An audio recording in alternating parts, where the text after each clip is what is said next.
Bab 17. Jokes bapak-bapak. Lo, kak Keina, gugup Mbak Dea. Untung tidak langsung sebut nama. Masih ingat kalau dirinya sedang cosplay jadi adik kelas cupu. Ingin kabur tapi kedua tangannya sudah dicekal kuat oleh Keina. Lo ngapain di sini? Tanya Keina pada gadis berkacamata itu. Mbak Dea gelagapan, pandangannya pun tak tentu arah. Padahal sudah mencoba berhati-hati tapi masih saja ketahuan. Sejeli itu mata Keina. Oke, ikut kita sekarang, ujar Keina saat tidak mendapat jawaban dari pertanyaannya. Keina dan Galen membawa Mbak Dea ke dalam rumah sakit, ke taman rumah sakit, tentunya untuk diintegrasi. Sebelumnya, makasih banget. Lo udah nolongin sahabat gue, tapi gue masih heran, lo sebenarnya siapa? Kata Keina pada gadis yang duduk di sebelahnya itu. Galen berdiri di sebelah gadis itu, berjaga-jaga jika gadis itu berniat kabur. Dia yang ngasih tahu tentang Zia, tanya Galen. Ia seperti tidak asing dengan wajah gadis itu.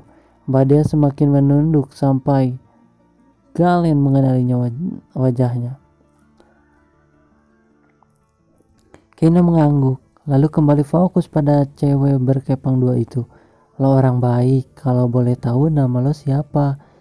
Mbak Dea menggelengkan kepalanya menolak memberitahu namanya. Tentunya dengan gaya sok lugu dan cupu. Lo kenal orang yang mau nyelakain Zia?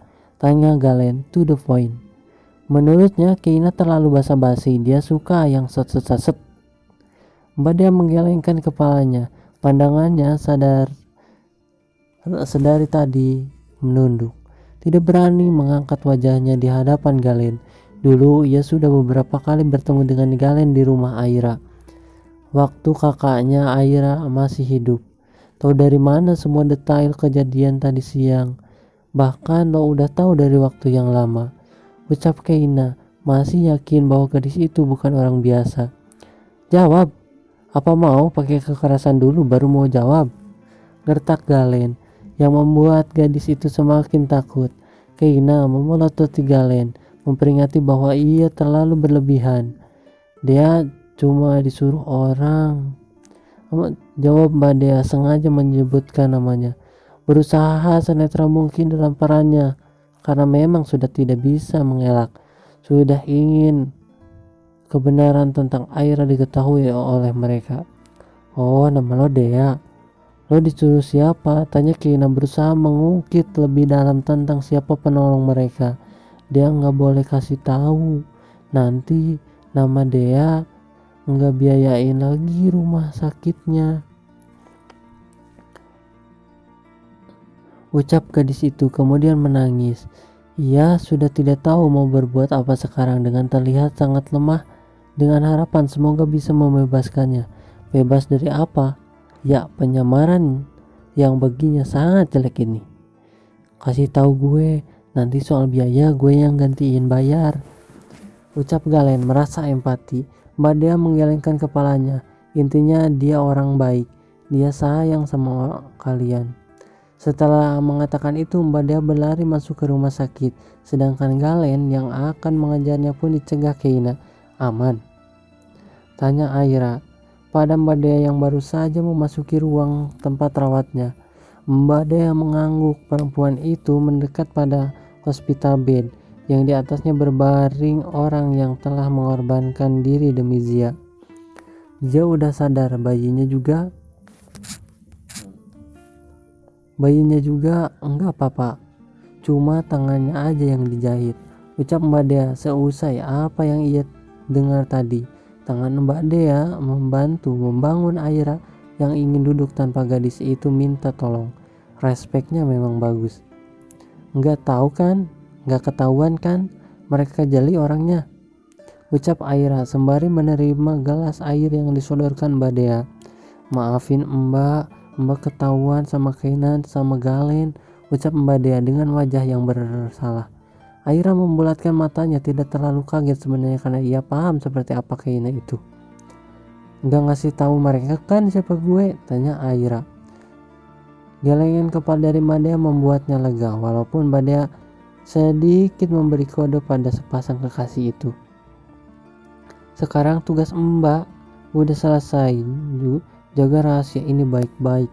Kalau lagi di sekolah pura-pura nggak kenal aja sama gue, ucap Aira.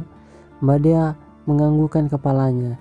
Mbak masih jadi murid culun ini? Tanyanya mengangkat kepangan rambut di bahunya. Sehari-hari Dea itu memakai pakaian yang formal dan selalu elegan. Memakai seperti ini rasanya aneh. Kalau mereka tanya terus sama lo, terutama Serena yang udah tahu muka lo ngehindar aja. Gue rasa Keina udah mulai curiga ke gue. Jadi lo aman dari Keina. Dan mungkin Keina bakal bantu lo menghindar dari Serena dan yang lain. Dan yang terakhir, makasih banget udah bantu gue, ucap Aira lagi. Walau bahunya harus terluka karena mengecoh orang-orang yang menyekap Jia, ia tidak masalah, yang penting Jia selamat. Mbak Dea kembali mengangguk, walaupun sebenarnya ia bingung kenapa Aira sebegitu pedulinya dengan Jia. Padahal karena Jia, Jidan memutuskan hubungannya dengan Aira. Mbak Dea cukup terkejut saat ada yang berani membuka pintu tanpa izin. Sia belum juga sempat marah, Mbak Dea sudah terhipnotis dengan ketampanan lelaki yang di depannya. Ervan yang ditatap seperti itu hanya meliriknya sebentar lalu mendekati ranjang istri kecilnya. Istighfar Mbak, ini suami gue, ucap Aira saat Mbak Dea terus menatap Ervan tanpa berkedip. Memang Aira termasuk labil dalam memanggil dirinya sendiri. Kadang aku, kadang gue. Mbak Dea menggelengkan kepalanya cepat. Baru pertama kalinya ia secara dekat melihat pria gagah ini. Biasanya hanya mengagumi dari gambar atau video saja. Sekarang di depan matanya, CEO tampan itu tengah membuka tutup botol dan meminumnya sembari sedikit mendongak. Gluk, gluk, gluk. Jakunnya naik turun. Itulah hal yang paling menarik mata Mbak Dea untuk tidak melewatkan kesempatan ini.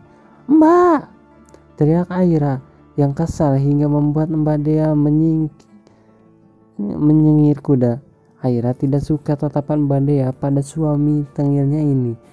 Maaf, kata Mbak Dea lalu keluar dari ruangan tersebut saat Aira menatap garang. Bahaya, istrinya ngamuk. Aira dengan wajah kesalnya kini menatap Ervan. Ngapa? Cemburu? Tanya Ervan sembari menarik kursi untuk ia duduki di samping ranjang Aira. GR banget, elak Aira sembari memalingkan wajahnya. Cemburu bilang aja kali, goda Ervan lagi. Males kata Aira yang semakin kesal. Coba bilang ahnya 5 kali. Tentang Ervan dengan raut wajah jahilnya. Aira berhenti saat mengerti apa maksud Ervan. Dasar om-om otak mesum. Ervan terkekeh saat berhasil mengerjai Aira. Ngapa Neng? Kok ngedesah sih? Taulah males banget. Kesal Aira. Dirinya sedang sakit saja, Ervan terus menjahilinya. Ervan menghentikan tawanya lalu mengetuk pelan luka Aira. Masih bocil udah diselimuti banyak masalah gini. Ya iyalah, aku manusia, kalau diselimuti wijen jadinya onde-onde, jawab Aira ngasal tapi membuat Ervan terkekeh karena istrinya ini bisa saja menjawabnya. Mau makan buah enggak? Tanya Ervan saat melihat parsel buah yang ada di sana, mungkin dari teman culun istrinya yang tadi. Mau anggur dong om, jawab Aira saat melihat buah kesukaannya ada di sana. Nyebut Ra, saya nawarin buah bukan minuman berdosa itu Aira, kata Ervan memancing keributan. Aira menghela nafasnya kesal. Tantangin mulu nih om, batinnya. Itu buah ya om, mana ada ayat yang bilang buah anggur itu dosa kalau dimakan. Ervan mendengarkan ucapan Aira sembari mencuci buah anggur di wastafel. Dosa kalau anggurnya nyolong, apalagi kalau makanan enggak nawarin ke suami. Jawab Ervan sembari menyerahkan anggur itu ke Aira. Serah. Aira sudah lelah meladeni Ervan mulai memakan buah favoritnya. Ra, buah apa yang selalu sakit? Tanya Ervan yang kembali mengeluarkan jok bapak-bapaknya. Apaan? Tanya Aira yang sibuk makan. Semoga saja jok bapak-bapak ala Ervan tidak membuatnya tersedak. Ale pucat, jawab Ervan membuat Aira menahan tawa. Benar-benar jokes bapak-bapak. Kenapa tadi ke apoteknya lama? Tanya Aira mengalihkan topik agar dirinya tidak tertawa. Kan saya sekalian beli obat tidur. Pas pulangnya saya bawa mobil pelan-pelan. Takut obatnya bangun. Hehe. Hancur sudah pertahanan Aira yang akhirnya ikut tertawa berkat jokes bapak-bapak dari Ervan. Hilang sudah kesan cool dari Aira. Kenapa sih suaminya ini berbeda dari cewek-cewek yang Aira baca di novel? Mana kerjaannya ngejok terus. Sekian dulu, mohon maaf, kurang minum, lagi puasa jadi banyak banget belibetnya, maaf. Jangan lupa subscribe dan like ya teman-teman, dukung terus channel ini, terima kasih.